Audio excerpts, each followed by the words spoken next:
Start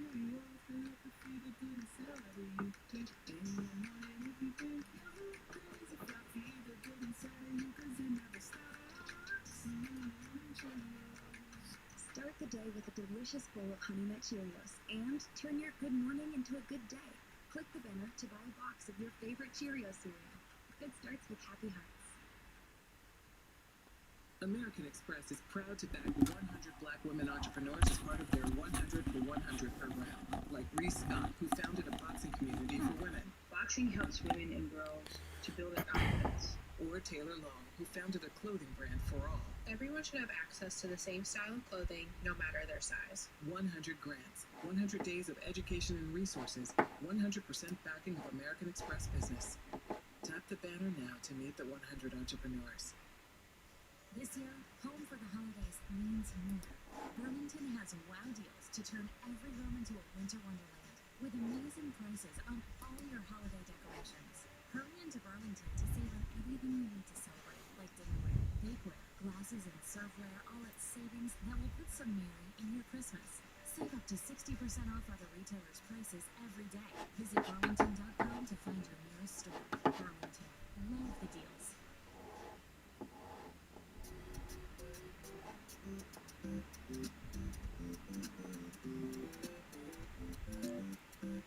Okay, folks, got my headset on. I am ready to go. Let's see. All right. Hello, peoples. Long time no see.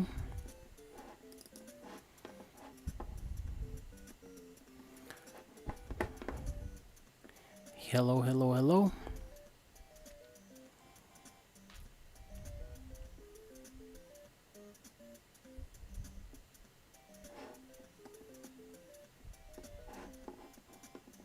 Okay. All right. How's everyone doing tonight? Good, I hope. Setting up. Let's set this bad boy up. So you guys to look at some concepts I've been working on. Get that was out of the way.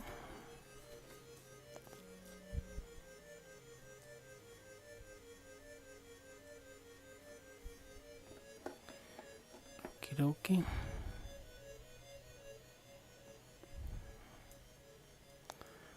Go. That's what we've got going.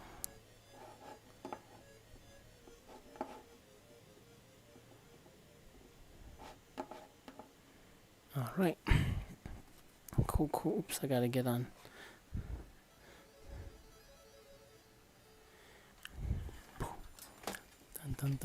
Dun. So showing some art for this. In a second, I'm gonna start working on a Silver Surfer piece.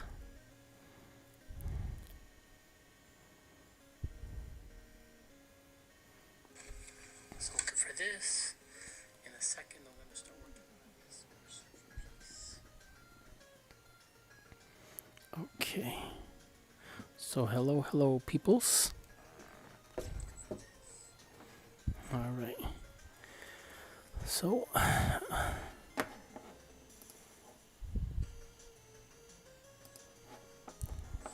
I got some old school video game music.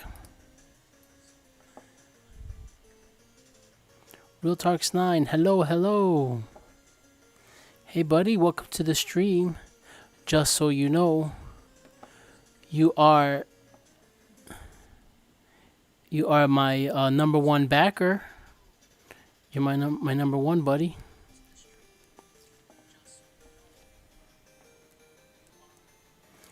Thank you very much. And there's something I want to show you. Let's do this. What's going on, peeps? Okay, I've got some, just fix this camera.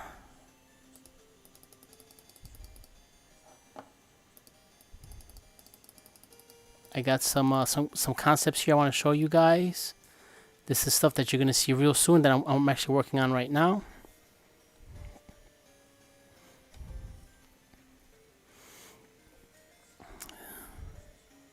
I guess it's no mystery that the beginning of issue 2, they're in some sort of thing that looks like they're being attacked by little planes.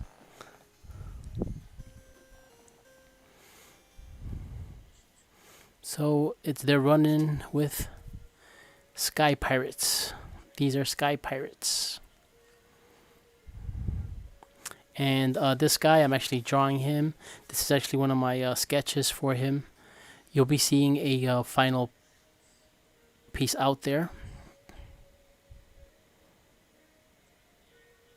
And this is Cloudbeard.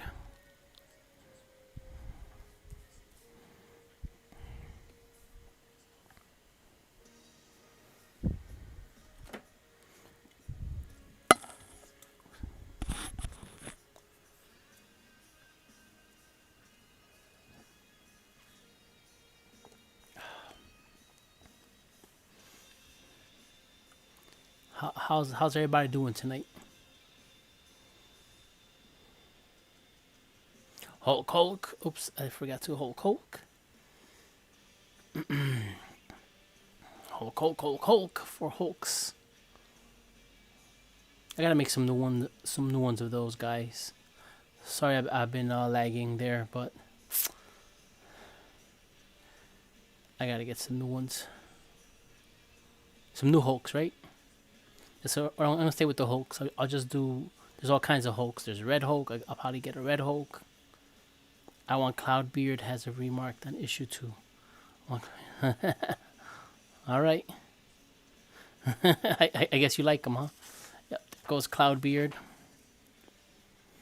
Again, some slight changes by the time you see the final, but that's basically it. I was on Facebook earlier today to try to explain why or how I ended up kickstarting early.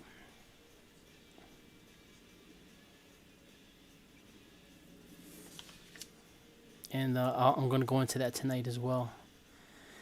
As well as putting some finishing touches to my Silver Surfer, which I'm going to... I held off inking so that I could actually use it for Battle of the Sketches, because they actually announced it was Fantastic Four.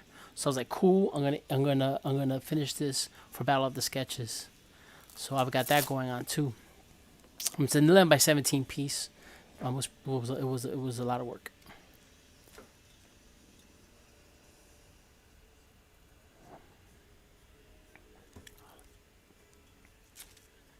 Yep.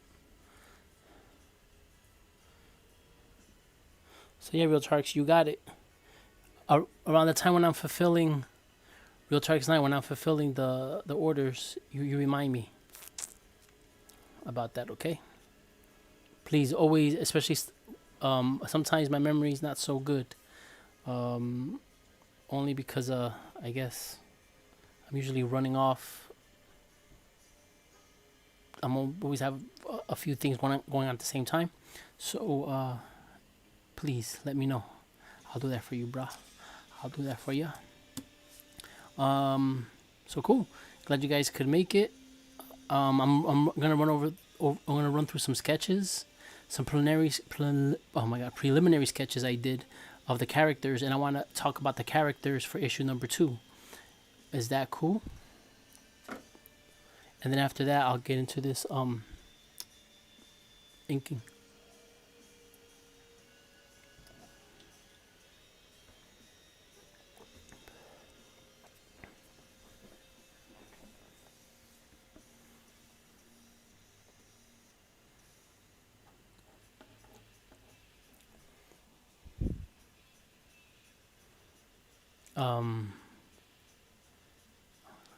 Good choice, Real Tarks 9.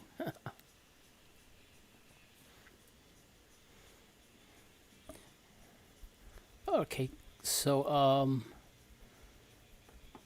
let me get into this then. Okay, so we got Cloudbeard here. I'm gonna get into these designs, and hopefully I won't lose you. I'll buy extra copies of issue 2 for remark copies, including issue 1 with all 3 characters. Extra copies of issue 2 for remark copies. Okay. Sounds good. When it's all said and done, you let me know. I'll take care of you, Bobby. I'll take care of you. Whatever you want, bud. We'll talk about it once we get to the end. But cheers, everyone. Bing. Holidays are coming. I'm running on fumes. So real quick, let me get into the mistake. And the thing is, I'll probably repeat the story again, so bear with me, guys. So if other people come into the chat, I'm just gonna repeat the story because I just want to let people know what happened. So with the Kickstarter, I had everything set up. I had spent the weekend setting everything up, all the different pledge tiers. I literally set up the whole campaign.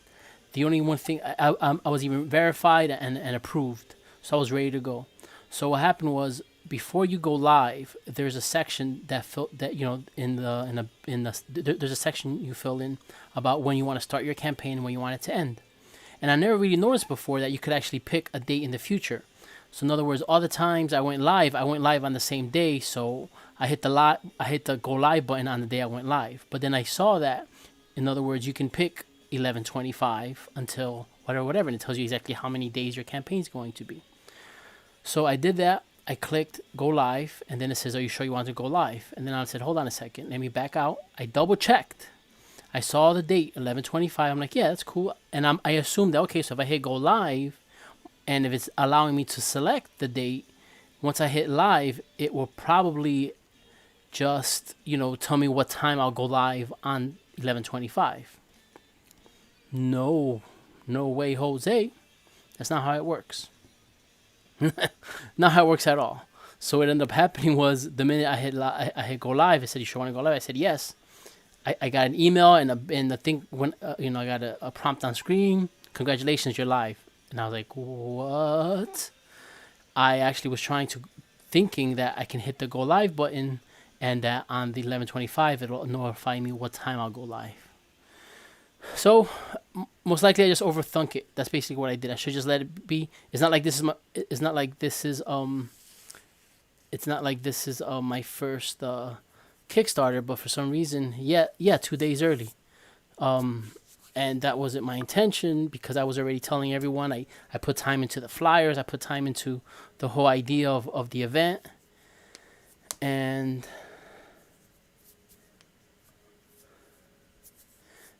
George, Kickstarter go live 11/25. Kickstarter go live 11/25. George 11/25. Kickstarter, okay, going live at 11:25 a.m. Something like that. And it literally went live as soon as I hit the button, which was like at 5 p.m. Yeah.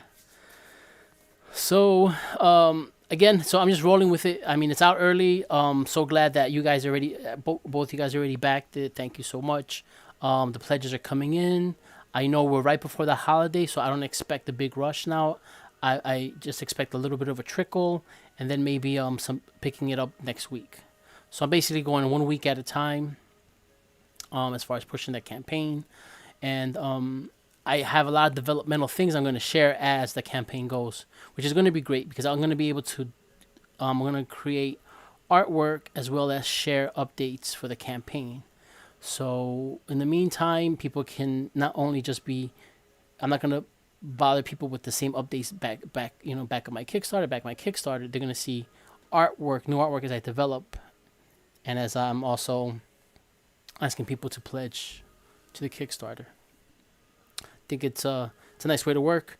There is some risk involved, because obviously if it doesn't get funded, I did a lot of work and there will be no gain after that.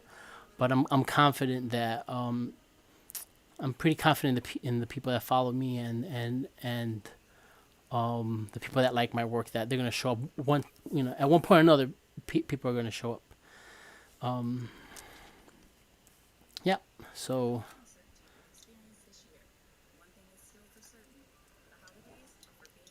that's that.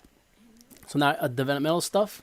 Okay, we have Cloudbeard here, and then we have the Sky Pirates. These are very rough sketches. Again, you're not going to see the actual but there's certain ideas that I like here, certain things that I like here. This is actually the bottom of the hull, and just so you know, so this is all going to start with how these pirates operate. So these pirates, these Sky Pirates, what they do is, the mode of flight, the main mode of flight in the era is Zeppelins. So you've probably seen this guy, Captain Von Koch and Wally. He's holding a map and he has a monocle. Why? Because he can actually read maps. So you're gonna learn a lot more about this little guy right here, and you're gonna learn about this guy too. So I have rough sketches here of their of their Zeppelin. This is the Zeppelin. This is the gondola, and the Zeppelin goes in two modes. This is actually called a non-rigid Zeppelin, or actually a semi-rigid Zeppelin, because it's hanging, but then it actually picks up the gondola, keeping it tight to make it into a rigid Zeppelin, and then. So that's the capabilities of this guy's Zeppelin. Friday I'll make payment for the SHF, remark, and another signed copy. Okay, Bob, no problem. Yep, as you said, no problem, sir. Let me know if you have any questions or anything, so I can take care of you. Okay.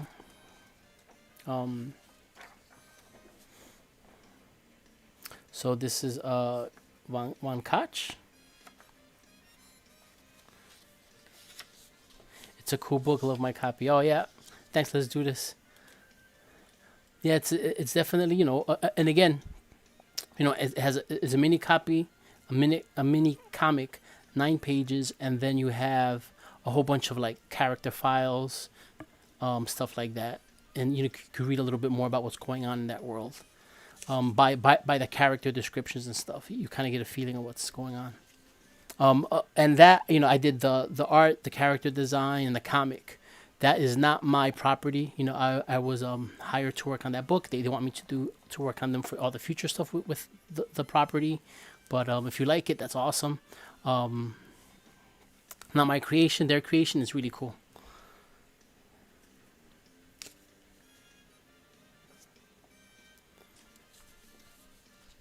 So, yeah, so here we go. Von Koch here.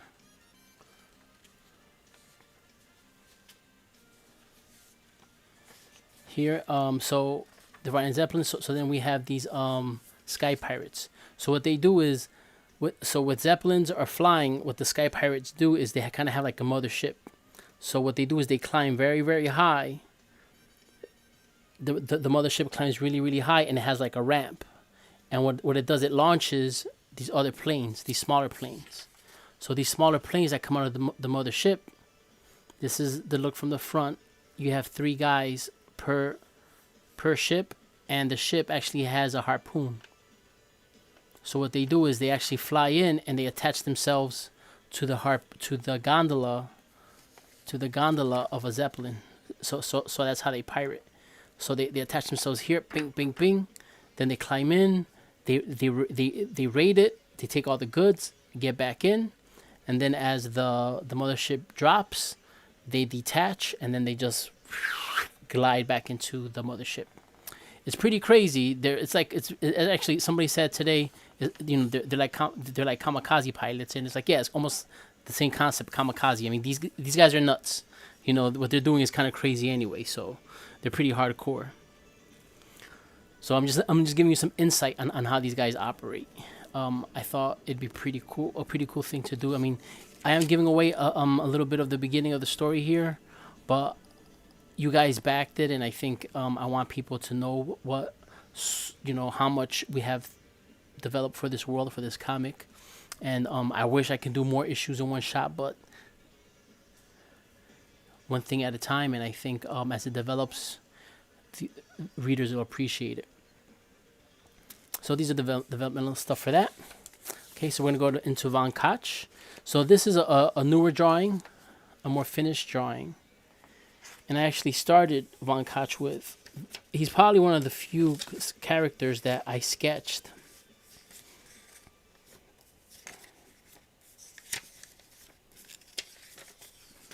I sketched him, this is the way I sketched him like 5-6 years ago. Lot of cool merchandising possibilities.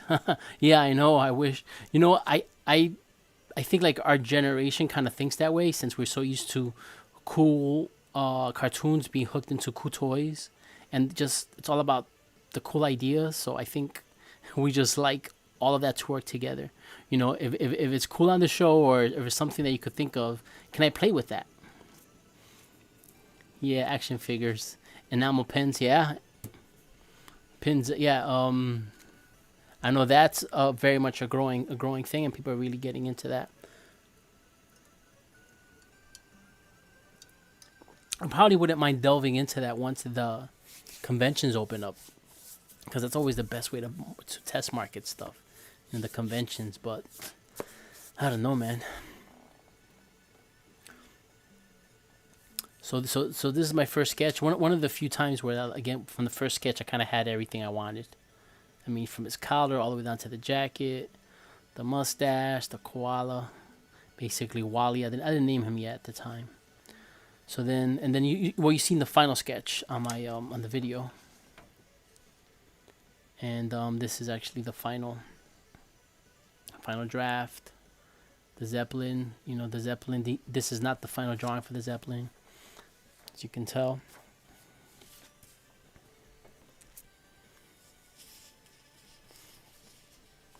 Been looking at pins at Big Bad Toy Store. Pretty cool. Oh, awesome.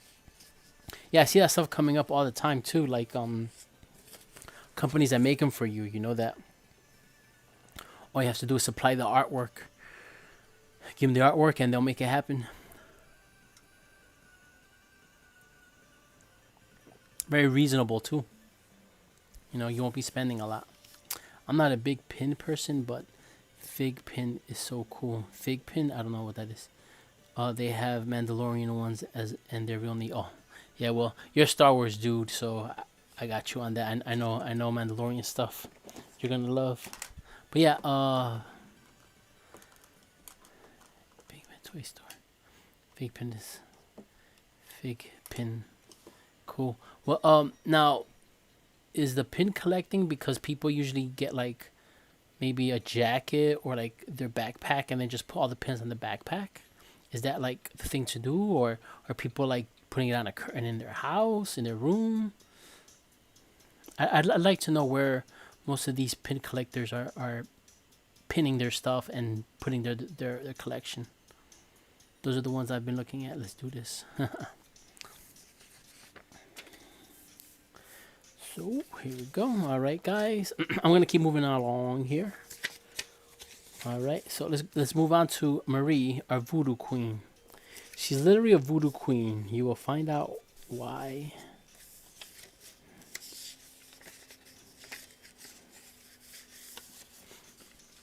All I should do is take all this stuff out.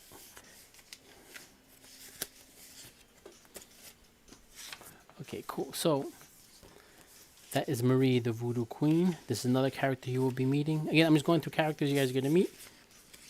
This is my first draft for Voodoo Queen, Marie. You know, just very rough.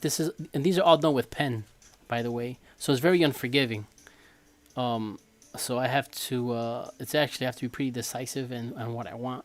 But I've always liked sketching in pen, even before it was a thing, and even before Cho made it fashionable. With my corporate jobs, I always had pens on my table, and I always used them to sketch stuff. When I worked as an art director and stuff. So some giant cork boards and stick. Some have giant cork boards and stick them on there. Okay. I usually buy the Star Wars Celebration pins, but missed last year's. There was no last year's, right? Is that what happened?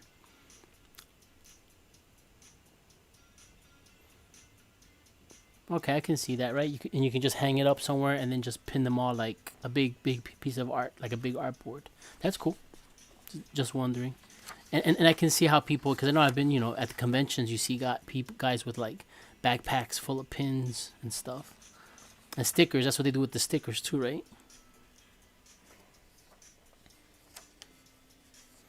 So here we have Marie. I'll be back in 20 minutes. Gotta head to work. Yep, you got it, sir. And so this is Marie. And this is more of her dressed up outfit. And this is more of her voodoo outfit. This is what she wears for when she has to do her voodoo. She is the voodoo queen. This is Marie, the voodoo queen. She be the queen.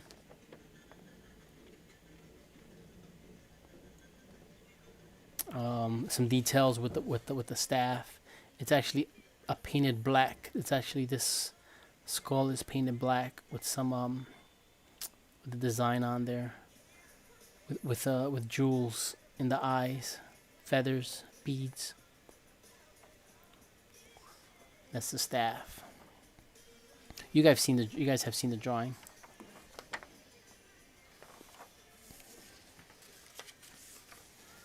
So that's Marie. So then we'll go into the Swamp Priest.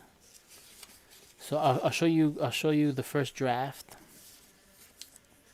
This is my first sketch of the Swamp Priest. I was working on this, and you'll even see that like when I have these ideas, I kind of like change things. I put white out. You probably can't really see it. Let's see. Maybe you can. I usually put white out. I have the idea for what I want to do with the boots and stuff. So it was just a sketch. Again, this is another one, 5 or 6 years old. This sketch, maybe even more, maybe more like 7, because these are all sketches I did, and I have a big case where I've been putting all my World of M concepts and ideas, scripts in there. I actually have a journal in there that I've been building this world. So that's why I had to do this issue before the end of the year. I had to do it. I really want it because I want to get this story rolling. And if it's one battle at a time, one Kickstarter, one battle at a time, one funding campaign at a time, I'll do that. That way I can just work, collect the funds, get it done, move on. Worst case scenario would be if I get hired for a major book where I won't have the time, then that might make things tricky. But in the meantime, I'm gonna keep working.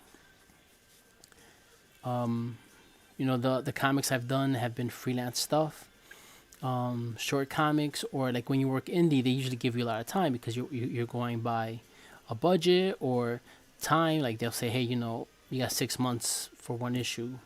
It's a lot of time, so you can work other jobs as you're doing it, or work other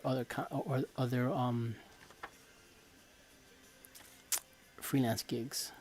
So then now this is a more developed version, right? I mean the crocodiles basically stayed the same. I really love the idea of the mechanic jaw and the mechanic tail. And you guys have seen this one online, one of my favorites. And here's his Bayou knife. I did some research in voodoo as well, but I also did research of swamps and everything, and definitely your Bayou knife is important. It's actually a curved knife. It's actually good for chopping. It's almost like a mini machete. Yeah, that's cool. Thanks, let's do this. And so these kind of knives are important because they actually use them to survive with, skin animals, hunt, stab, the little glove detail of how I want the gloves to be shaped. A lot of stuff you probably can see on the actual drawing online. There you go. So this is our Swamp Priest. And then the final. So this is like basically rough idea. That's a rough sketch. More developed sketch. And then online you actually see the final.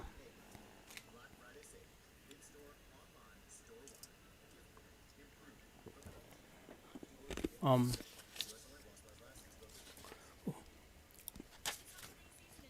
oh, this is a Ken I did a couple years back. I gotta find it. I should reshare it. I was totally into a different style then. But so yep. So that's the Swamp Priest. So as you see, there's a couple themes I have going here. You're gonna, the world's gonna open up. You're gonna see some of the skies, the air travel, how that's handled, followed by some of the bandits like Cloudbeard.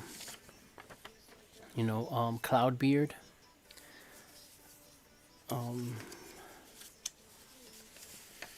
Cloudbeard and his Sky Pirates. Their modus operandi, or basically how what they do. They're actually symbols here. I actually kind of sketched out a few times, and this here is the bottom of the mothership has this huge skull. So kind of like in actual pirates, how they have their flags, and their flags let you know what they're about. Same thing with this, except they have this painted on the bottom of their of the mothership. There's a big big skull, white skull, and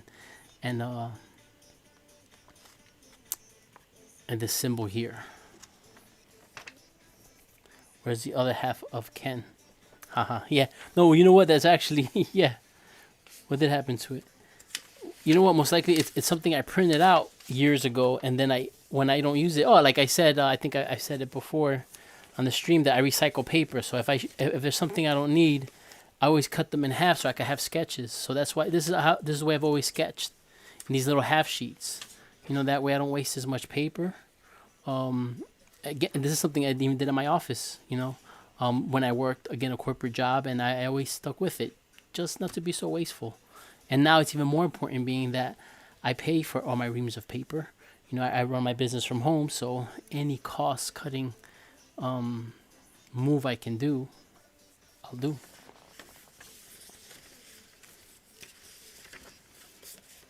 Yeah, I did a Ken and Ryu. Yeah, there's the Ken. Yeah, different. This I actually did more of a. I've been experimenting with anime stuff. I've always liked anime and the style. Yeah, I gotta find this drawing. I don't know. I did a Ken and a Ryu. I did these leaves because I remember it was in the fall, and I love the fall. It's one of my favorite seasons.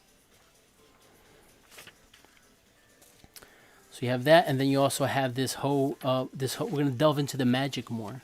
So we have this whole entire swamp. I don't even say swamp, almost like a Louisiana kind of feel. That's what it is. Kind of basically like New Orleans. This world is kind of like a parallel universe, made a lot like ours, but not exactly. Things have changed the course of history.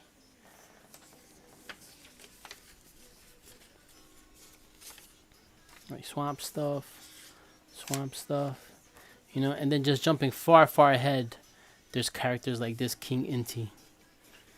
This is a key character. This is actually a drawing I did. I inked it. I actually haven't done this for anyone else, any of the other characters, which I probably should. Just do a full ink drawing.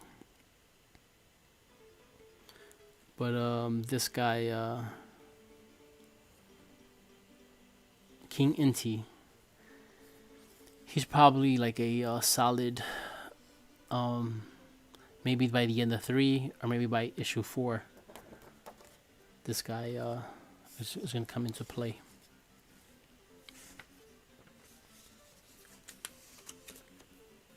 So yeah, that's that with these characters.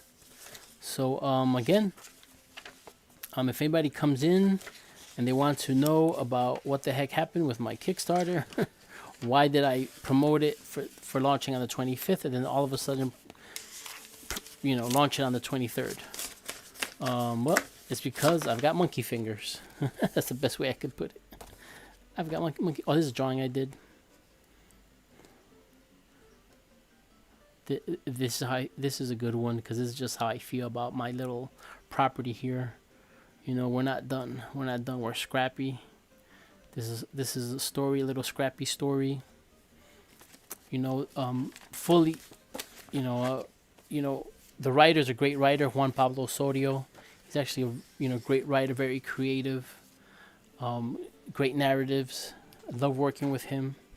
I'm always pushing him as far as what can we do next? How much story can we get into this script? And the man deals with me. He puts up with my crap. So, you know, we're like, I think as a team, we're actually very good together. I would love to do a Transformer story with him for IDW, or G.I. Joe story with him for IDW. We would do a killer story. I know we would.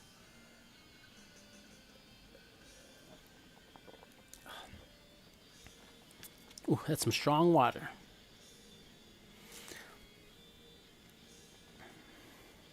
So I'm showing you these guys. All right, so that basically concludes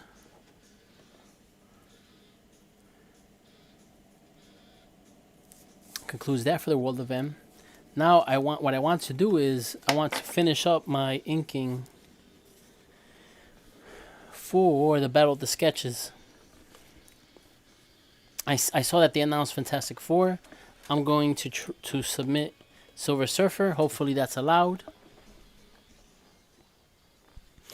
Can't wait for the comic, or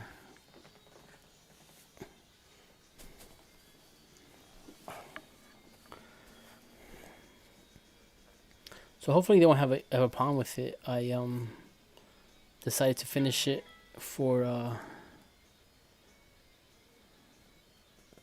World of M. Oh, haha. Thank you, sir. And thank you for participating in the campaign. That's so much appreciated, man. You guys really showed up, and that's what I need. If not, it doesn't get done.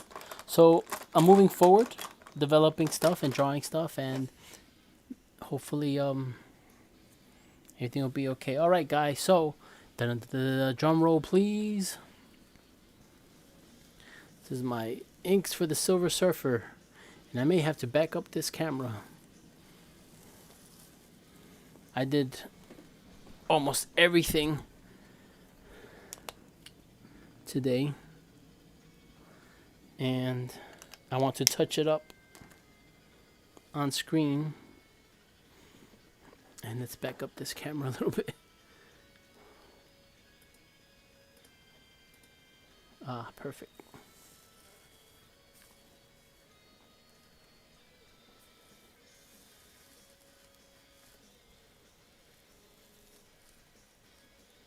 World of them. Yep. Sweet. Thanks. Let's do this. Well, you're used to getting stuff from like Sean Chen and stuff, and I know little old me can't really impress you, but thanks, man. I appreciate that. Yeah, I know I'm no Sean Chen.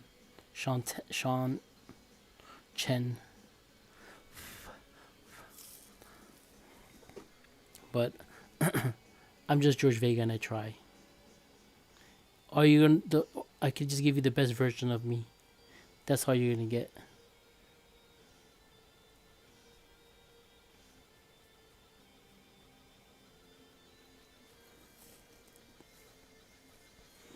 So yep, if you want to take a look, this is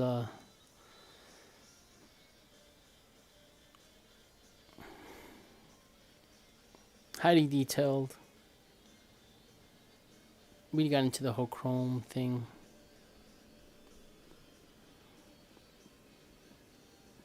I had a lot of fun with this. Big layout.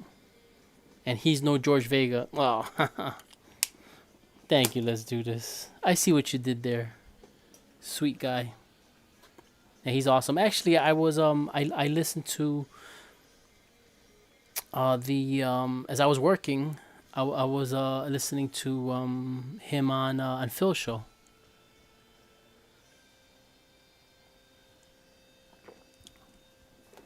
And that's how I know about your commission. I didn't get to see it. It's funny. Both times when they showed it, I was looking down. And by the time I looked over, it was too late. The second time they showed it, I looked over. It was too late. But I'm sure you'll share it. I'll see it on your social media. That was a good Q&A last night. Yeah, it was. That's a big piece. What's the size? That's what she said. Yes, yes. I got to use that in real life. Yes. 11 by 17. It's actually more than this. This camera's used to me doing sketch cards, so it's like I gotta pull it up. Back up camera. Damn. You're all up in it.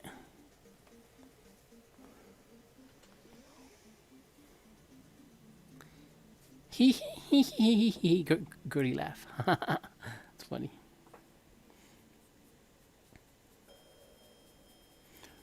It's funny, bruh. So yep, I'm actually just filling in. There was like so much I had to do, but I'm like basically squint my eyes a little bit.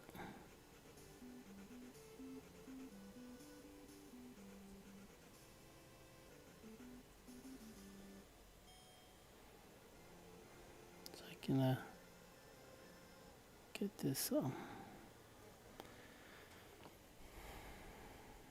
dun dun.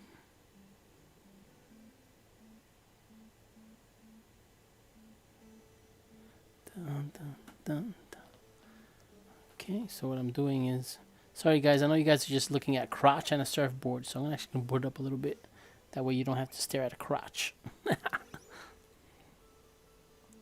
So 808.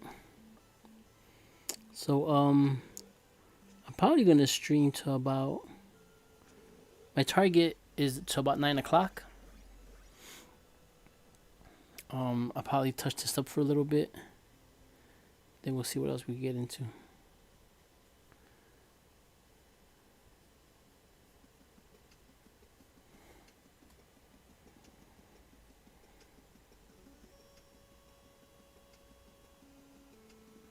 I'm probably gonna have to, this thing's so big, I'm gonna have to scan this so I can share this for the Battle of the Sketches.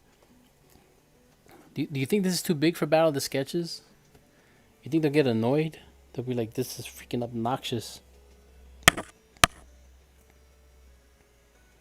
Maybe a little too obnoxious for Battle of the Sketches.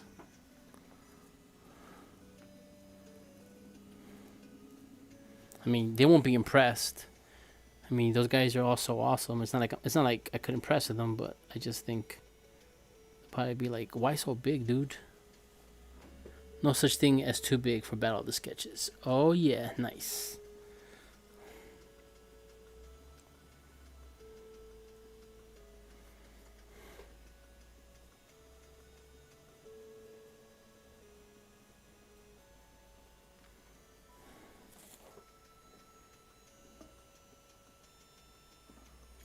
I don't want to get too tight. I have a dry brush technique going on here. Some more dry brush with a little cross hatching there. So I think I'll leave it as is. I think it works very nice.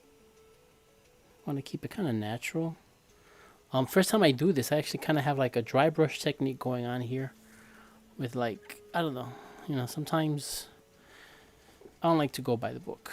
But it's kind of like, you know, it's like the front end of the board is like breaking, you know, using the cosmic, so these are like the cosmic waves. So it's like, this is breaking the space-time continuum, or like floating. And then I feel then after that, then it kind of dissipates a little bit. And as it dissipates, why not use the Kirby crackle? So kind of like space-time continuum is breaking. Then it blends into a Kirby crackle at the end. A slight Kirby crackle. Just to make it look like there's like some energy, right, going on there.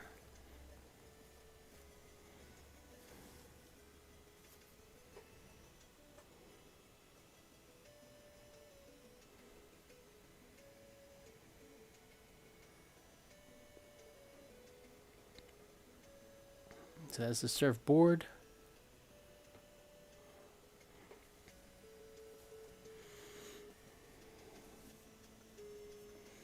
I have some dry brush technique. I actually have a cross hatch going on in here, plus the Kirby crackle. I probably broke all the goddamn rules. I broke all the rules. Instead of trying to stick with just one technique, I used like 3 of them in one area. I'm such a fool.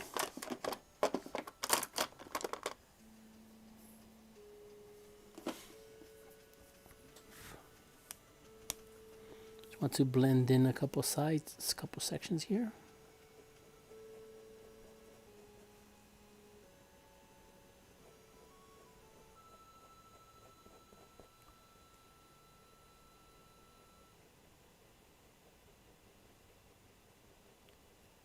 Music's better without background noise.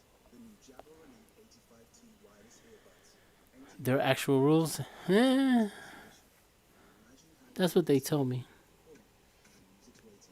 Jabra Elite 85T. Well, I know, there's rules like, you should try to stick to a certain technique. So in other words, like if you're a cross hatchy kind of guy, or like let's say you have that like a lot of cross hatching going on, you gotta keep it throughout your whole piece.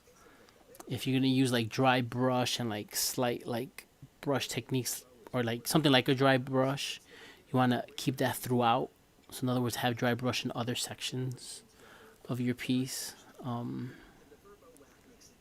If you're gonna go very stark as far as heavy blacks or whatever, try to keep that. I like to use a little bit of everything. I mean, I think that works fine. I got some dry brush going on just because I'm trying to make an effect here. So I think that works for the effect. I have the effect going on here. I actually have intricate reflections going on here in the metallic suit. So intricate stuff, even in the head. I'll take a look. Yeah, this sucker's big. It's 11 by 17. So actually, I'll show it to that camera so you can see. And I use the whole board. I'm probably gonna do a few more pieces like this, only because I really like the feeling of it. And for artists, I would actually recommend. Well, depending on how you like to work, and what your limitations are as far as actual physical limitations. Some people have vision problems, so they can't work too small. That's totally cool. I get that. So I'm not talking to anyone like that. But if you're an artist and you're basically a traditional artist, and like me, or like people who do sketch cards, a lot of times we do 20, 30, 40, 50 cards a set, and we're working this size. We're working 2.5 by 3, and you get used to working that size where either and especially if you're good at it, you get to put in a certain amount of detail in a certain size. So when you do that, when it comes to working bigger, if you don't work bigger ever so often, you forget what that feeling is. Because that happened to me. Like I did like bunch of straight months of just doing sketch cards, and then I wanted to work big. Then all of a sudden I was like, wow. It's like I couldn't visualize. I was having trouble executing on the board because it felt so big. It took extra work. So at that point I realized that I have to make sure to switch back and forth. To work small when I have small projects, switch over to bigger size for myself, or when I gotta do bigger commissions. And especially if you don't have large commissions coming in for a while, do it for yourself. That way there is a difference, individually, because it's almost like on a sketch card you could intake the whole entire scene, so you can manipulate it. When you're working bigger, you actually have to remember, I gotta take a step back, because there is some actual warping going on as something is this big and it's away from you. When you're trying to execute proper proportions and such.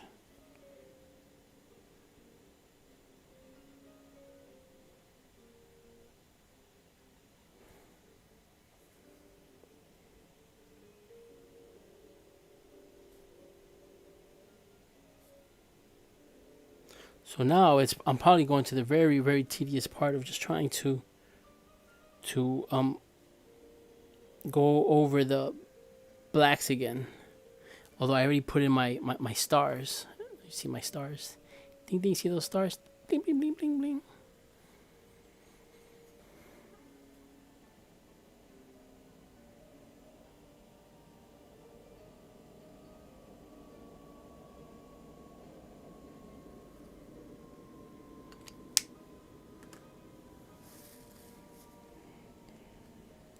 So now I'm just gonna try to clean this up a little bit. I was thinking, I'm gonna have to put this up on my shop. This is a big piece. I don't even know, but I mean, I know more or less what I should ask for, but this is a big sucker.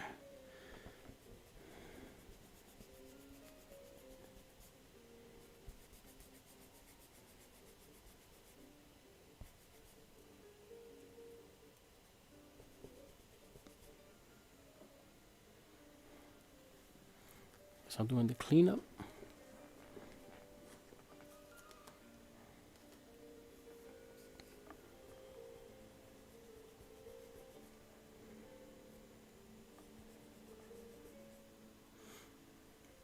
It's a killer piece. Oh, thanks. Let's do this. Yeah, you think so? Yeah. Thank you, sir.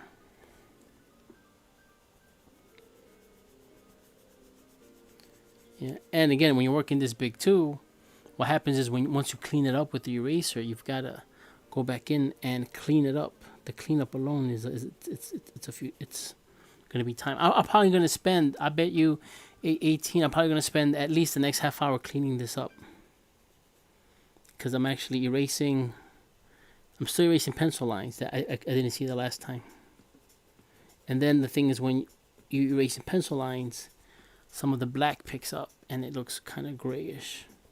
And me being neurotic as I am, I gotta go back in there and fix those blacks and make them dark again.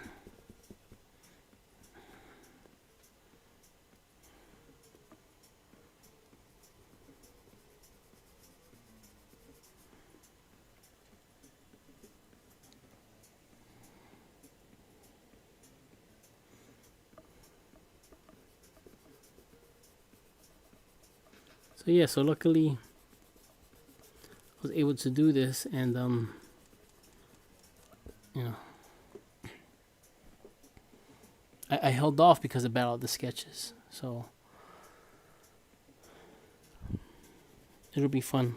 I really like the community that's going on with Battle of the Sketches. I mean, again, I'm not really that close with anyone there or whatever, but they're all cool guys.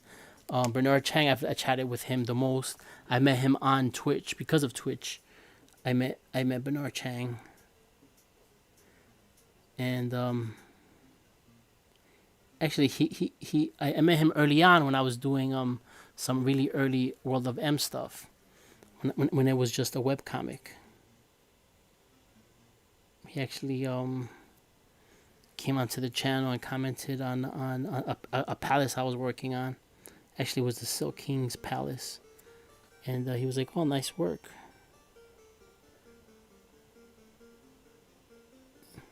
And I was you know, the kind of person I am. I'm always like, "Oh, you know, you're Bernard Chang, right? You're not supposed to be liking my work."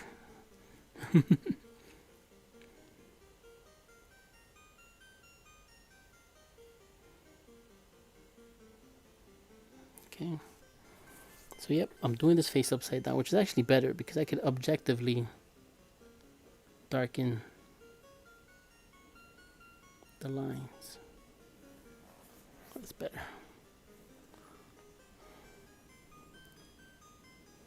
It's like, haha, you're so silly.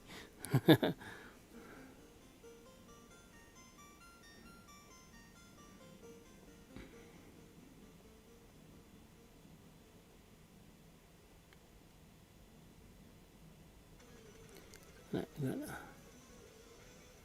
this a little bit darker. Embellish this line a little bit more. But yeah, Silver Surfer is definitely a character I like. The textures on him and the way he's executed is totally up my alley.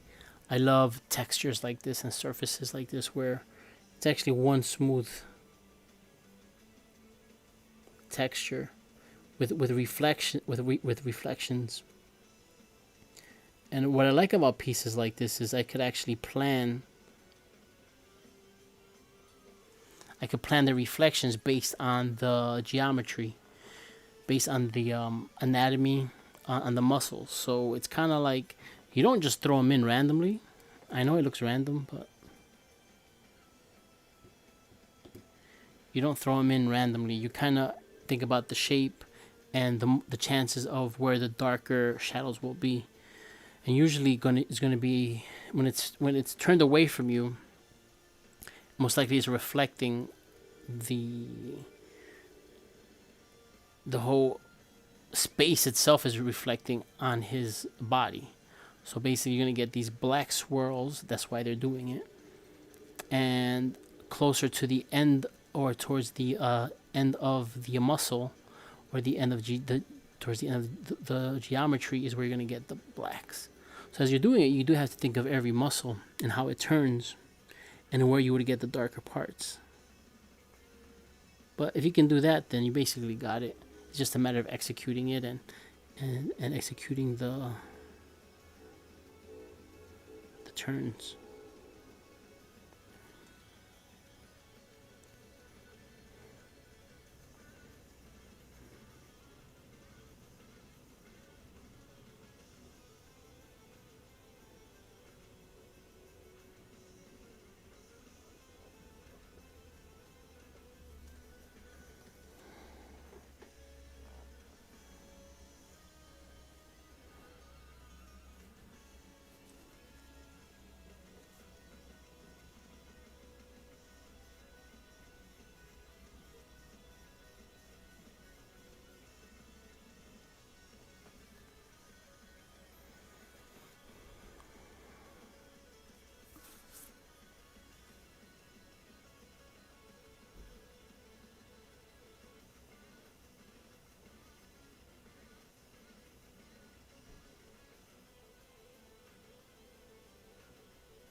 Okay, so working on this. And again, this is so much fun, or like I said, this is totally up my alley. Between mech and surfaces like this is stuff I love to do. I love to discover. Stylistically, I don't know how stylized I am. There's some guys who do such awesome styles with this, as far as the way they ink it. But me, I just like capturing the textures and the geometry of it. I'm pretty straightforward with it. I can't really say I'm doing anything too special stylistically. Nothing too special at all, but it is something I enjoy executing.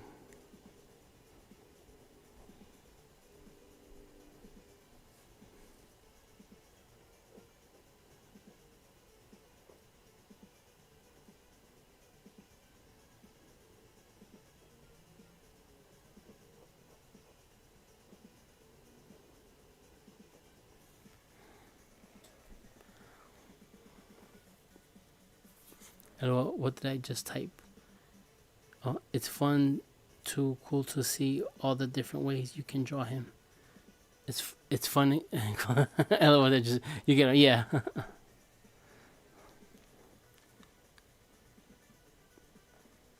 It's fun and cool to see all the different ways you can draw him.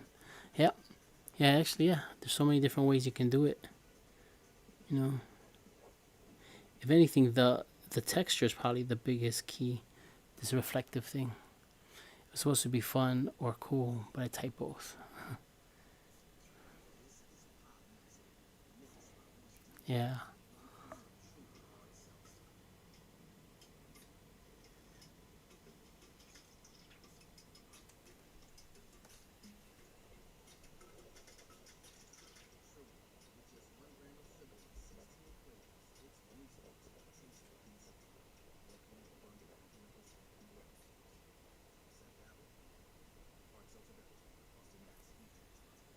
Booking your vacation home on Verbo means so much more than staying in an amazing house.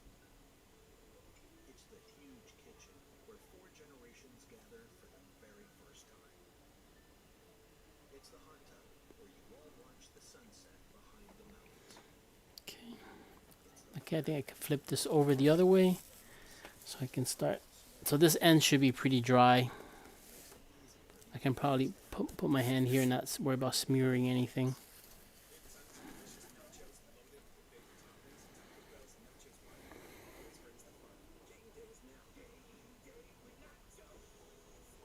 But yeah, so this is a lot of fun.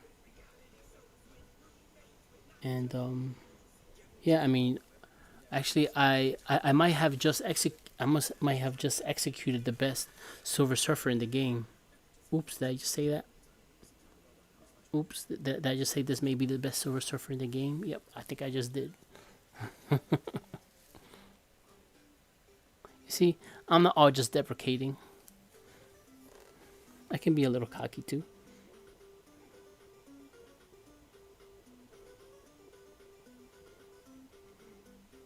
But yeah, when I share this, you guys can reshare this and be like, "Oops, did he just execute the best Silver Surfer in the game?" You can say that. I won't get mad. I won't get mad.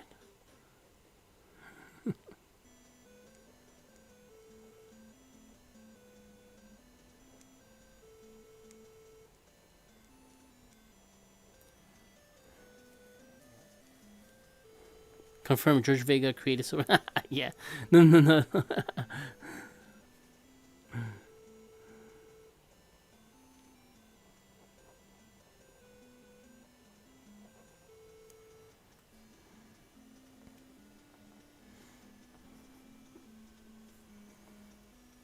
Do-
Ding, ding, ding, ding, ding, ding, ding, ding, ding.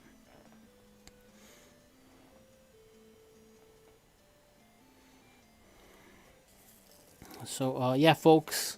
So you see there, how do you guys like the little graphic I put here? The World of M Kickstarter campaign is live. Back the campaign. If you can, if not, spread the word.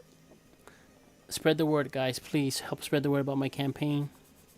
Let your peoples know. Let your friends know. And oh man, I got. Okay, tomorrow I'm gonna make the announcement, but I gotta keep saying. I almost forgot that I want to say it today. I'm extending it to the first 20 get a free sketch card.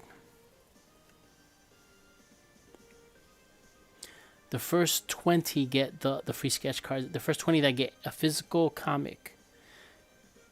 The first 20 that get a physical comic will get a free sketch card commission headshot. The first 20, because the first 10 went too fast. I'm already there, so, and you know, people who are getting digital, I don't know. Maybe actually, I don't think I have any digital buyers, but I was worried about that. Hopefully, they understand that it's a physical comic, not the digital. But anyway.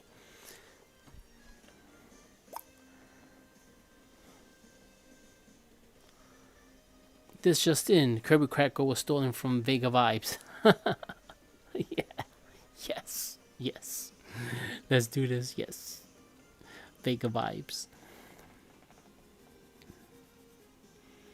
Anybody else streaming tonight? Probably not. I think everybody's already done. I don't think anybody's streaming. Everybody's into Thanksgiving mode already. I am in Thanksgiving mode mentally, but responsibly, I'm still got work to do. Still working on Radical. Actually, I did like 5 layouts today. I was stuck on a panel. Luckily, the writer is an artist as well, and he has a good eye. And I showed him all, like, look, dude, I have so many different ideas here. Which way you want to go? then he's like, let's go this way. So he actually was saying that one of my most dramatic panels was nice, but it just wasn't working. So I'm like, you're right. That's why I had re-executed a few times. You have 2 digital backers so far.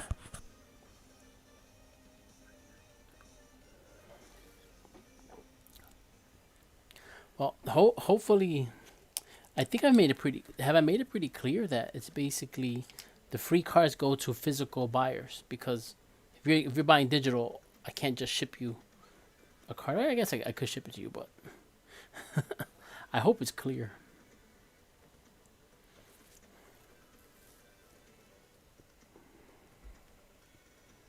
So yeah, I like it. So this is what I call Vega vibes. This is Vega vibes right here. And it actually works with the page. Just so you know, this is a big sucker. It's been a while since I worked this big, and not only did I do that, I literally did the figure. Like, he takes up the whole page. I came up with a layout that basically I wanted to be like a massive, a lot of figure. Really, truly, a lot of figure. Honestly, this would be a nice piece for me to frame and hang it in my house. Vega Vibes would be a good name if you ever did music too. Yeah, I call my music Vega Vibes. Oh, who's in here? Oh, I thought it was a show stealer. It's the other show stealer. There she is. I have gum. What are you doing? Okay. That's the lady Miss Vega back there. She's shy, just like me.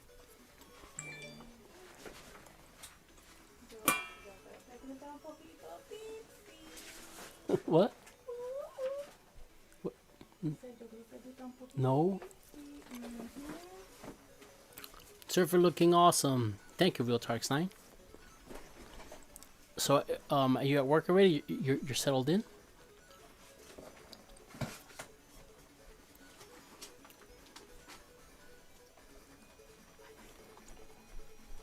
Bye-bye. Bye.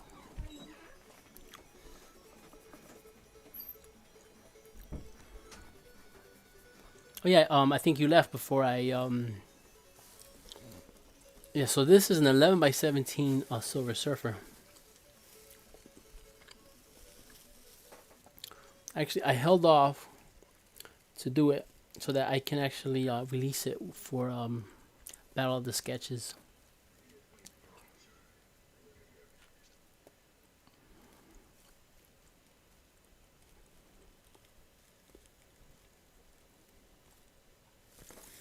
So yeah, the sucker's massive. So I'm actually, I just touched up the bottom. I'm cleaning it up a little bit. And as I erase areas, I gotta touch it back up with the blacks. And once I'm done here, I'll have to scan it in. That way I have a digital version.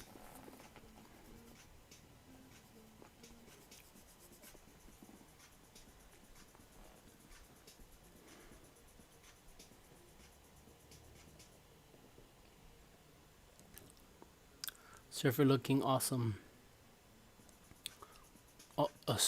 Sort of settling in at work.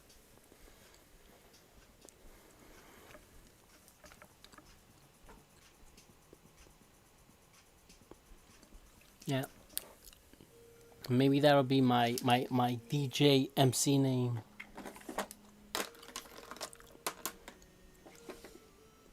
Vega Vibes.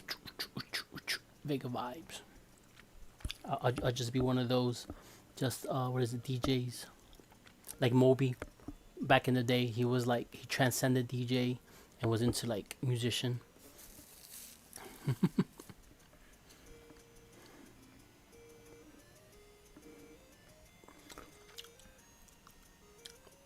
You can't say sort of after saying Surfer looked kind of awesome. It's confusing. Well, actually, yeah, if I read that all together, it's like Surfer looking awesome, sort of. Okay. Yeah, I guess. Sort of awesome.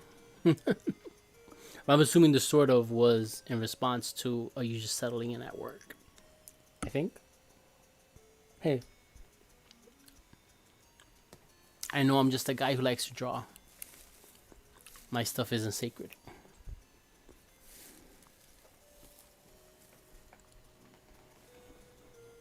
Alright, so I'm looking this over. Well, I'm pretty satisfied with the cleanup here. Yeah, let's see if I can do something about this pinky. Right now I'm gonna get the white out.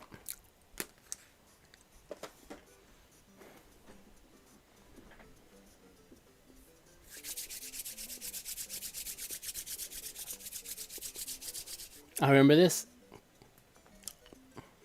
You know what? We could totally hang if you know what this is from.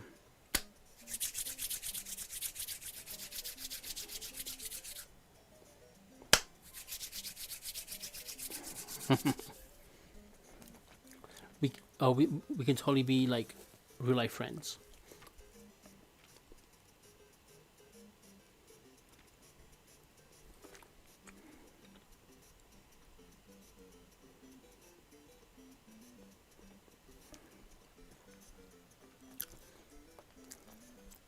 Karate Kid, duh. Yeah, that's right. That's right.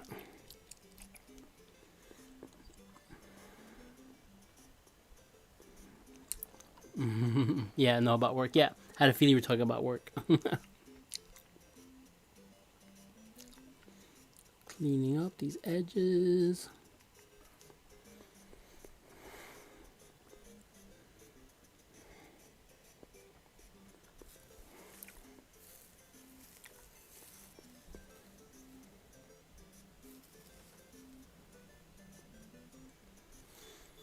Dun, dun. I just started reading Silver Surfer Epic Collection. Ron Lim art. Oh, Ron Lim got Thanos Quest in the volume. Yeah, and you know what's scary about Ron Lim? That dude still looks young as hell. I saw a picture of him and I'm like, wait up, is that a new picture? I literally, he was drawing this stuff when I was like a freaking baby. Not a baby, okay. I was like a young kid, like I was like what, 11? Well, he did. Ron Lim did Secret Wars, right? He drew Secret Wars. I was in the 80s. I was like 10 years old. And I saw a picture of him, and I swear, we look the same age. The good life, I guess.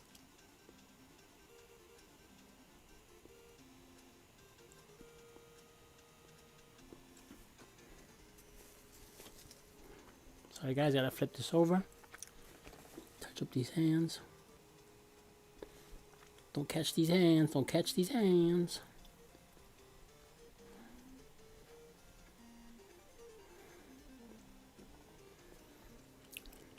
Yeah. I think I need to touch up. I just noticed something here.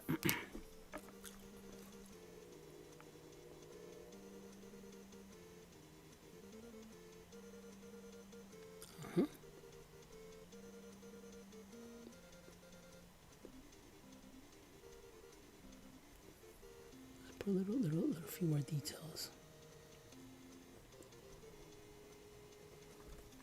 Like I said, I knew I was going to detail this. There you go, 8:41. I know it's going to be another 20 minutes.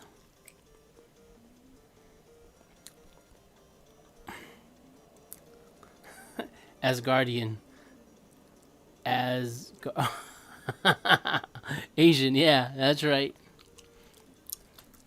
Asian, don't be Asian. Is that the saying, or did I just make that up? Asian, don't be aging. Yeah. Dude, that guy, swear to God, looks my age.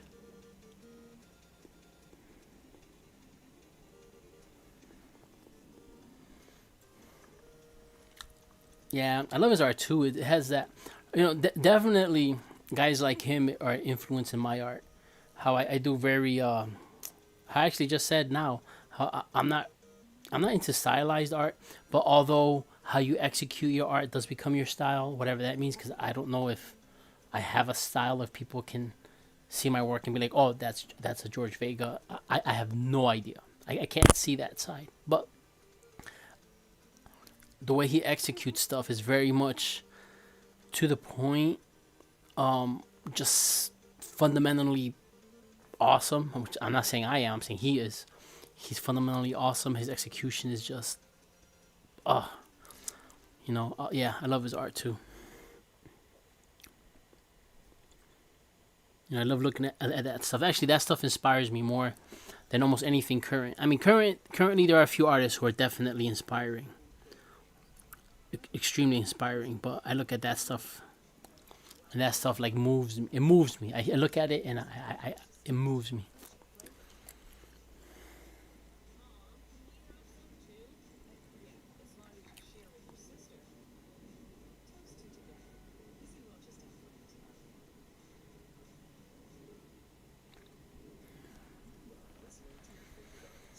Dun, dun, dun, dun, dun.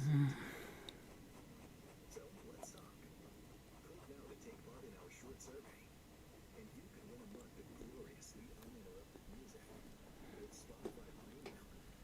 That means you can enjoy all your favorite artists ad-free. Sound good? Then all you need to do is hit the banner now for your chance to win. I'm Jonathan Goldstein, letter writer and host of the hit podcast Heavyweight. Each day, thousands of postal service workers deliver millions of pieces of mail in all kinds of conditions. I like his Venom variant with Eddie Brock at the beach. Cool cover. I'm gonna have to look that up because I'm not remembering that. Listen to stories from the USPS mailman at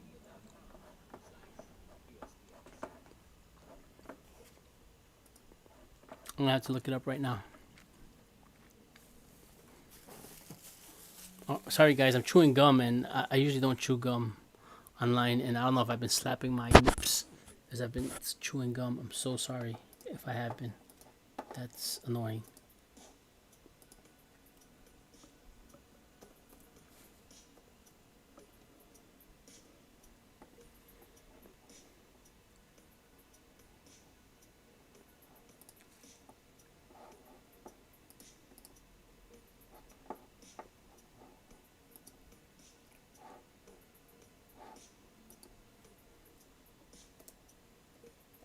Ron Lim Venom. I guess on beach.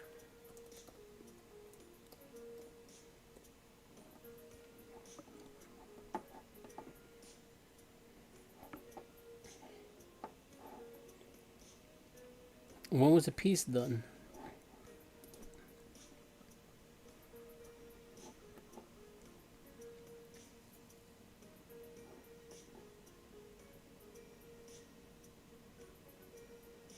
Oh, is this an older piece? That looks awesome. Yeah, 2009, right? Yeah, yeah. Eddie Brock is in a Hawaiian shirt in the shade. Is that the one?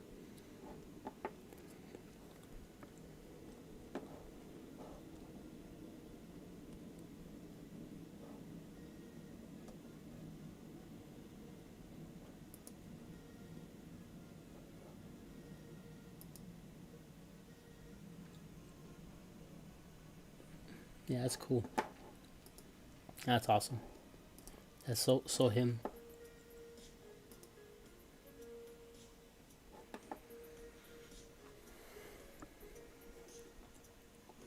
With the streaming and the music, my internet's super slow. Yeah, that's awesome. That's so him, just like executed tightly, clean. Totally the opposite of what I do, I guess. You know what's nice also? His cover for contest Contest of Champions number 5.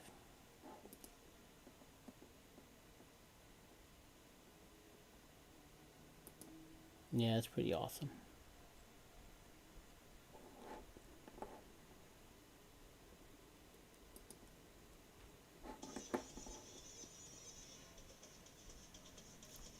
Marvel Contest of Champions number 5. He has a Venom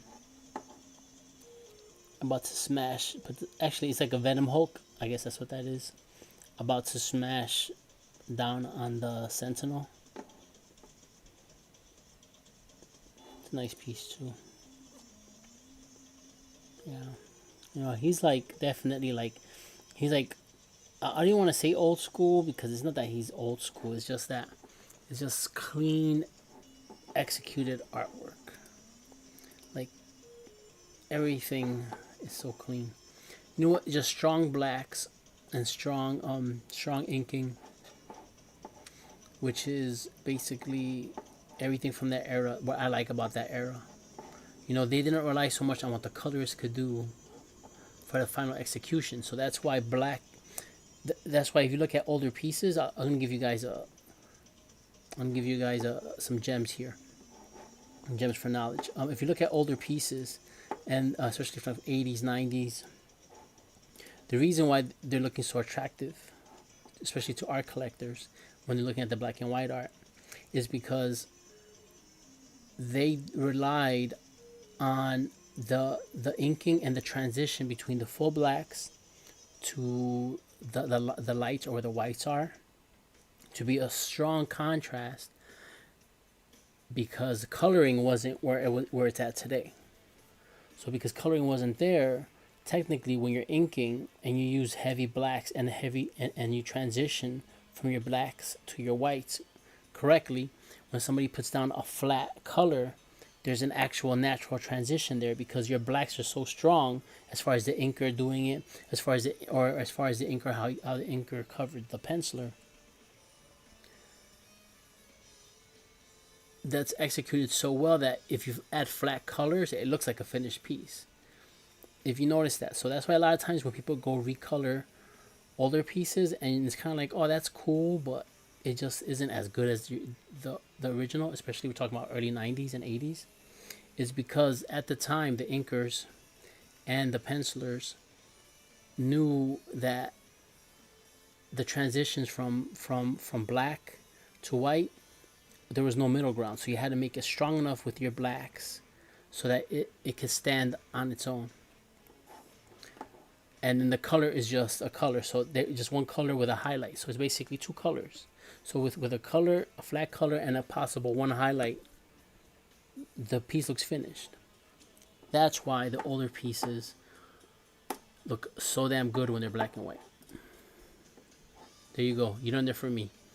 So next time people are talking about fine art, you guys bring that up. You're gonna floor them with some knowledge.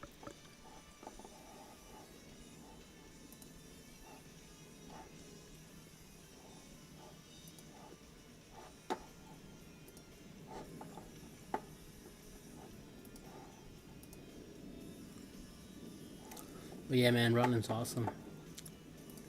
I mean, what is it? Secret Wars? Did he do Secret Wars 2 as well?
All right, hey guys, being that I'm in line with you guys, I just got a new backer.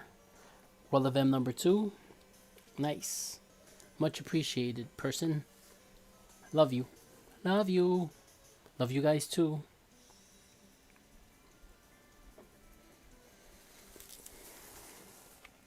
So,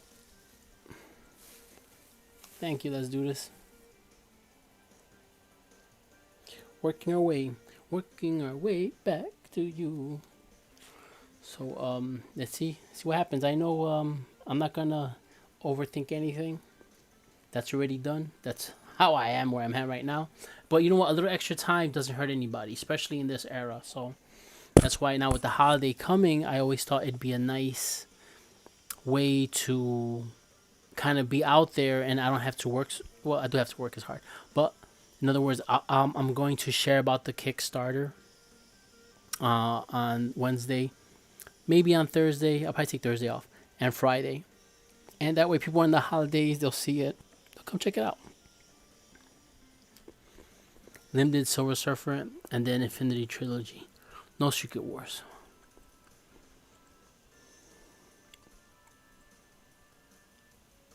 Okay, yeah, okay, so that's why I remember him. I don't know why I remembered him in the Secret Wars. Yeah, yeah, the Infinity Gauntlet, right? Yeah, because I remember. Yeah, I remember that the way he drew Thanos, and when they were all fighting. Yeah, that's Secret Wars. So Infinity Gauntlet, right? Infinity War. Yeah.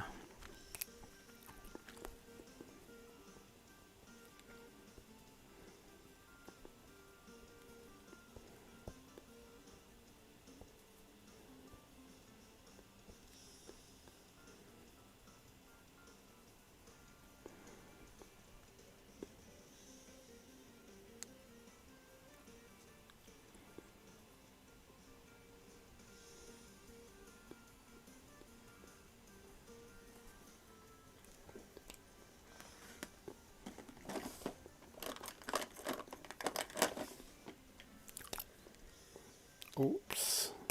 Crap. Just found the pen I didn't cover so well. Captain America comics were awesome. Yeah. Because I remember, I really liked the way he drew Captain America in the Infinity War. Yeah, I got that mixed up. Infinity War and Secret Wars. I know for the second Secret Wars, was it no the original Secret Wars? That's when Peter Parker had the black suit, right? The famous Mike Zeck cover.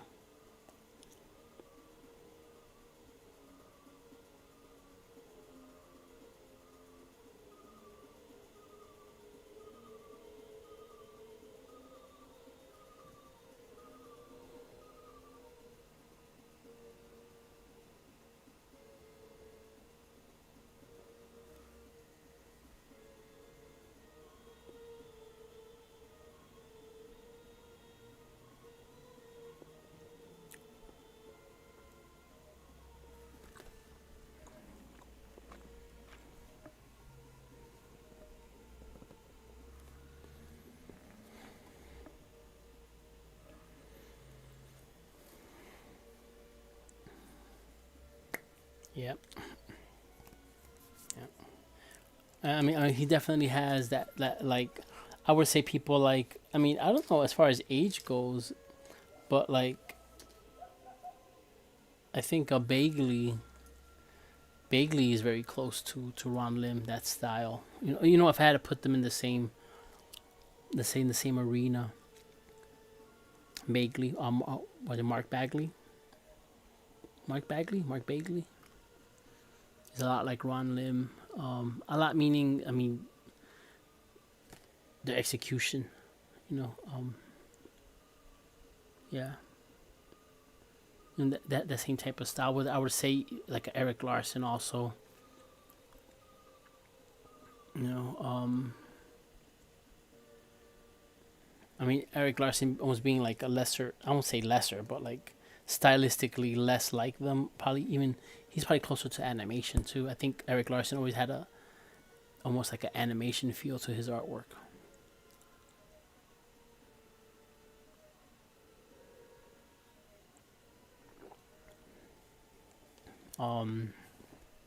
Ron Lim, Bagley. Wow, I can't think of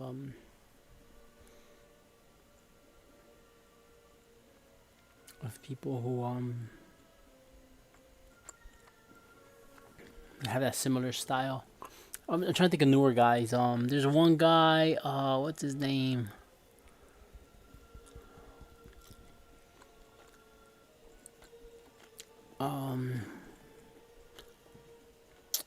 No, John Ronch is the colorist, and I know John Ronch has done a lot of his colors, but trying to think.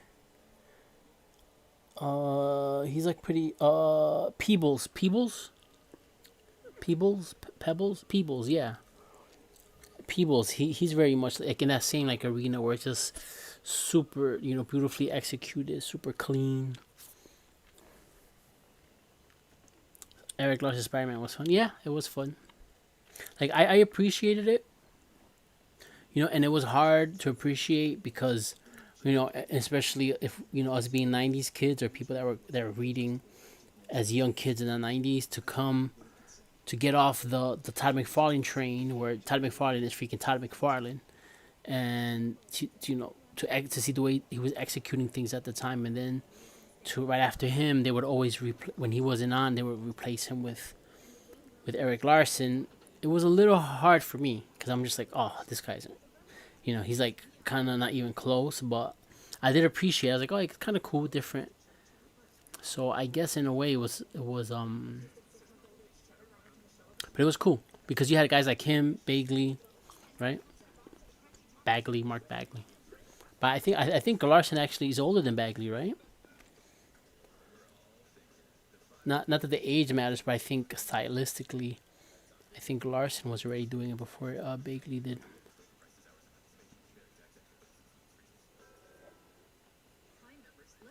And then you have the other arena. Like again, in my mind, I try to like, there is no such thing as simplifying styles, though. That's what it is. When you try to simplify your style, it's not gonna work. But it's just that it all depends on your tendencies. Like you also have like a Barry Windsor Smith, with like form, nice blacks, nice geometry or forms and shapes, but then also his execution was almost like very linear. He would like a straight line, a series of straight lines would make a shape, as opposed to someone like Ron Lim, it'd always be a very cut out shape instead of a series of straight lines.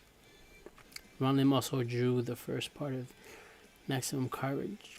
Not sure the last part. Okay, cool.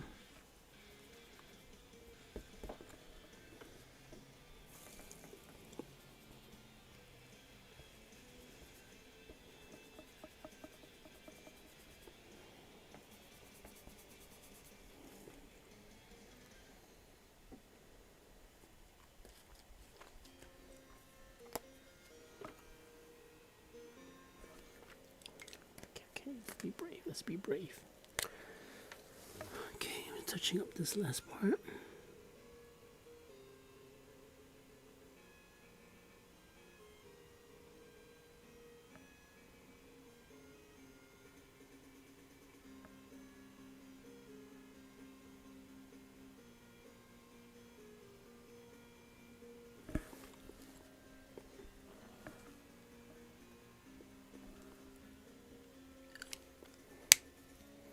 Barry's Iron Man issue 232 is really good.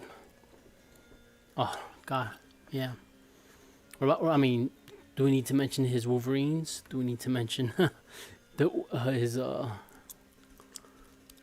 Weapon X and Wolverines? Oh, my God. Yeah. Yep. That stuff was awesome. I would say, we all have our influences, so trying to think of like the modern top guys. I don't know. Because Barry Windsor was like so awesome.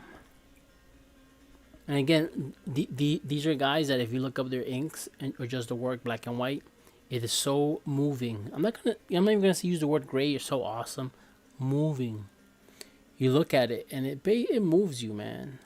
It does something to you, and that's why we all love it. And as an artist, that's all we do. That's all we strive for. You know, if we can move you with our art, that's cool. You know that's actually awesome. You know, if you like our art, we appreciate it. I appreciate you guys. And being that you guys are willing to, you know, back my projects, that's, you know, big heartfelt thank you.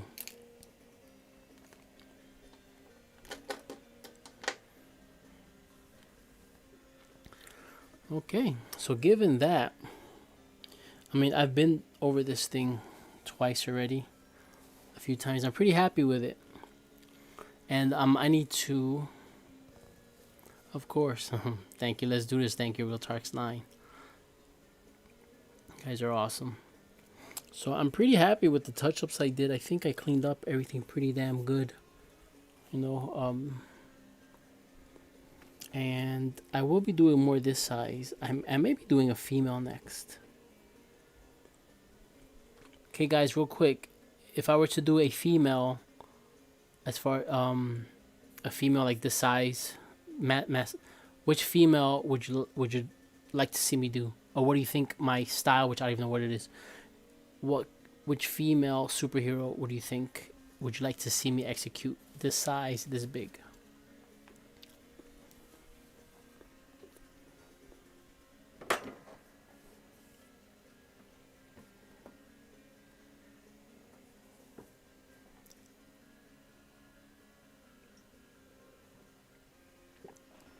I have trouble picking characters. Don't ask me. Well, I guess for what I do, or my style, or okay, what about from to make it easier? What about between the X-Men? Okay, X-Men. As far as X-Men go, which female character you think? Which X-Men?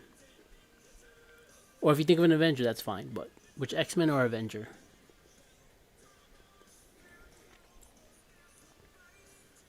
You guys hear that?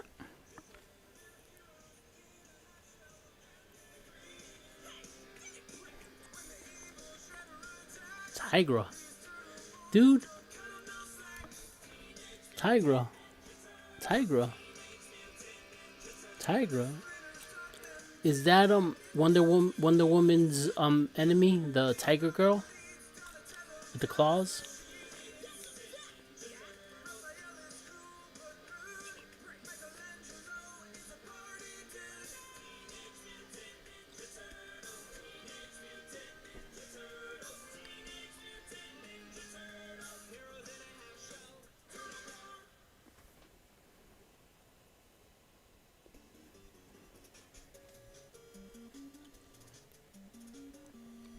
Is that the right Tigra?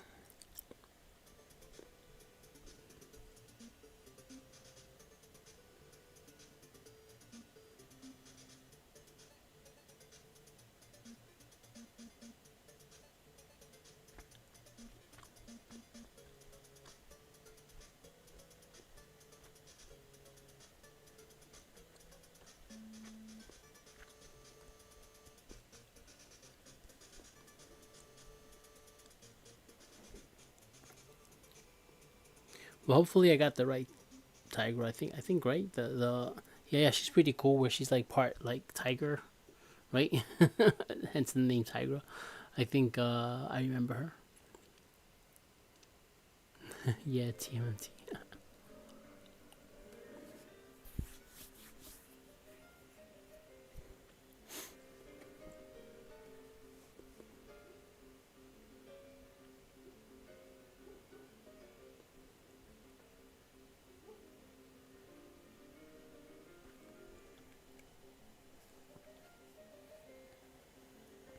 Oh, and I have something here on the table.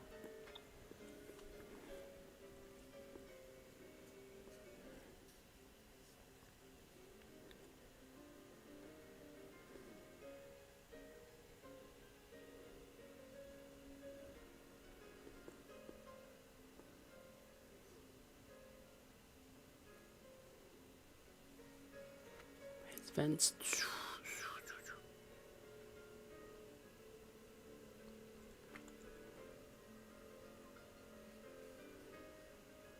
Yep. So I've got the 3D model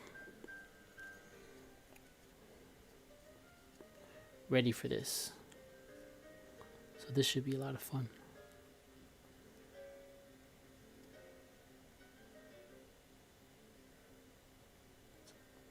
You know, this has a lot more rivets than I usually draw.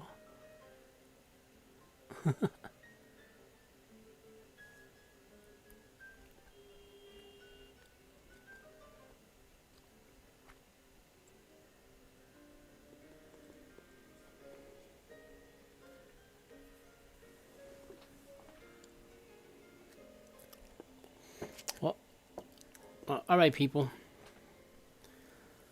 So, this is pretty much done, pretty clean. As clean as I can get it for now. So what I'm going to do is I still have to scan this. That way I could post it. I guess today's Tuesday, so it's probably best I post it tonight. Right, for Battle of the Sketches. So I gotta scan this in, level this out, do all that stuff. So that's still a little bit more work I gotta do. It's already 9 o'clock. Glad you guys can hang. I'm so glad you guys came by.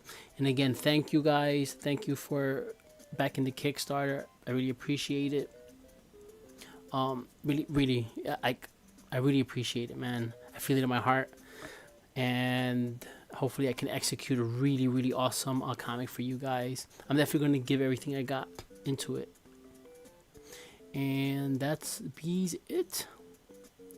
And thanks for the stream. Happy Thanksgiving. Yes. Happy Thanksgiving, guys. I won't see you till next Tuesday when I stream. In the meantime, I'm going to be sharing the heck out of my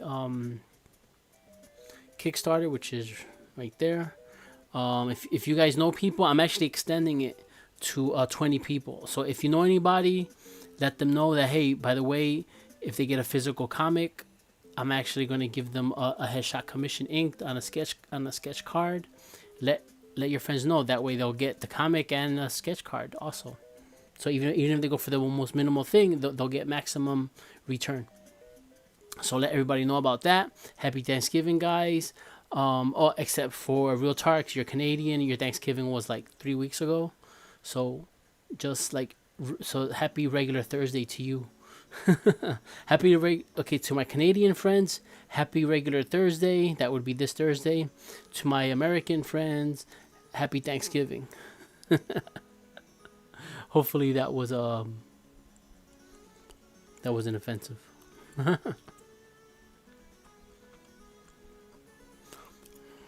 Yeah, happy regular Thursday to Real Tarks. He's Canadian. But happy Thanksgiving to you from the past. I think it was 3 weeks ago. I think, right? Early November, you guys. For you guys, or is it before Halloween?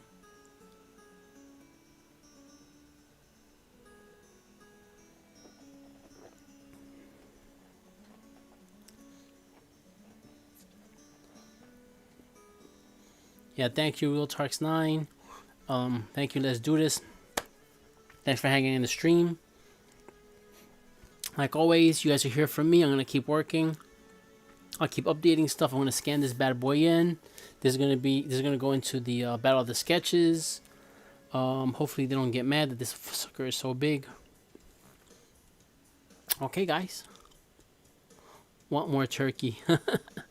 I'll ship you some. Hopefully it won't be moldy by the time you get it.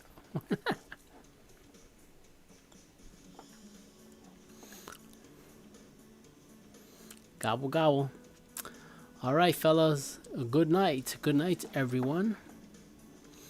And thanks for hanging with me.